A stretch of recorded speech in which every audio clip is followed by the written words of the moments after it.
Tell us a little bit about how and why you got involved in From Grief to Action. Well, this was back at the very end of the 1900s, just before the millennium, and I discovered that my older son, who'd always suffered from depression, was using heroin. It was an incredible shock. I mean, it's bad enough now, I think, but back then, you know, nobody used heroin except pop stars, you know.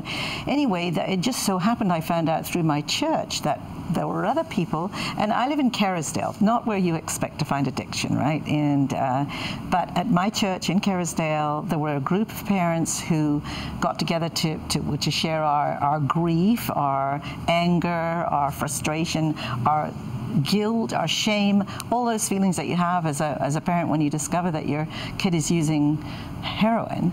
You know, you can hardly say the word. In fact, I have a friend who always calls it the H word because she can't say it. And anyway, we for about a year we met as a support group, and then somebody came to us and said, Philip Owen at the time was bringing in the 4 Pillars approach in Vancouver.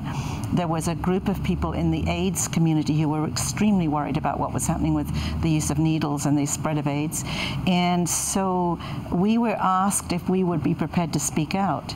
And so it was difficult to do, actually, because, you know, there is such shame attached to it and such stigma. But we did decide that that we would do that. We didn't actually know how much response we would get, but we had a big public meeting. We were covered by all the media. We thought maybe 50 people would come, and about 150 people came. And they all said, we thought we were the only ones. We thought we were battling with this alone. And so we realized that we were just the tip of the iceberg, and that if we could speak out, then maybe people would be more prepared to listen than they would to people on the downtown east side. Right, pull back the curtain of shame and actually address this. As a parent, how did you get your first inkling that it was going on under your roof?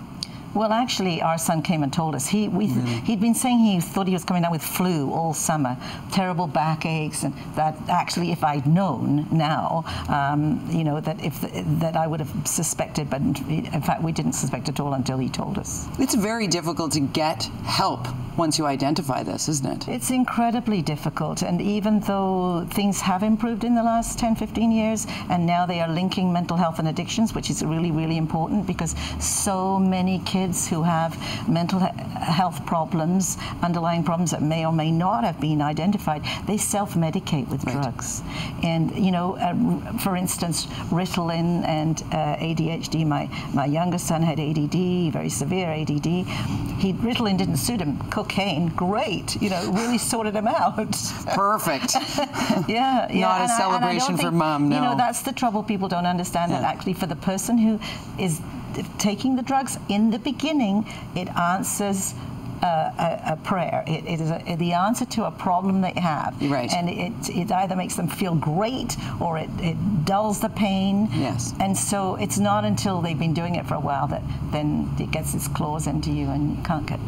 This kind of ties into what we've been discussing with regard to the story where Corey Monteith is concerned, because there are people who kind of want to poo-poo it and say, well, he made his choices. He decided to take heroin. He knew what he was getting into.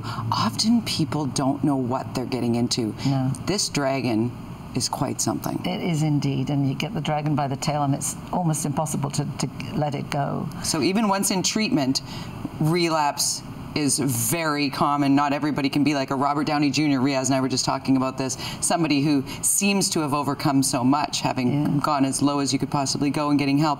But there are so many others that struggle in silence and shame. Yeah. You have a couple of websites where people can go to find out more about this and open up the discussion with you. If we can put those up on screen at There's Parents Forever, which is a support group. So if you're feeling alone out there and you want support, you don't know where to go, look up the Parents Forever website.